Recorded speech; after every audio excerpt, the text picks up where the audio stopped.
I have a nose tuned to the smell of the death of an empire, and I smell it now. I watched my dad struggle and suffer with the demise of the British Empire. Although it had finished really many years before, but it took them a long time for it to dawn on them. Britain didn't really rule the waves. In fact, Britain only vaguely ran England.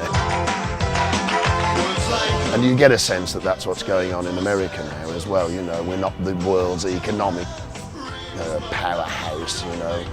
Other countries are outstripping us on that. You just say this is the greatest country in the world and just keep saying it louder. You don't actually have to do anything to make it so, you know. Anybody who wanted to know about the war in Afghanistan could have just read Rudyard Kipling's poems from 130 years ago. When you're wounded and left on Afghanistan's plains, and the women come out to cut up what remains, just roll to your rifle and blow out your brains and go to your gourd like a soldier. So hold ya. We have to be careful because Afghanistan can sometimes end empires. That was the last nail in the coffin for the Russian Empire, really, wasn't it, you know?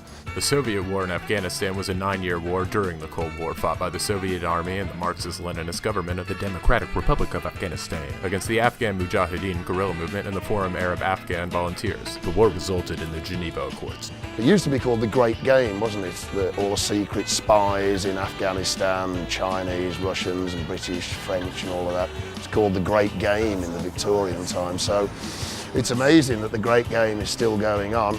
And in the song I'm Your Flag, it says, I ran into Northern Ireland, ran into Afghanistan, dying to become a man. Well, I am your flag. Just about how nationalism can turn into jingoism. It's one thing to love your country, but it's another step to hate everybody else on the strength of it, you know. We have to be very careful of that over here in America, I think.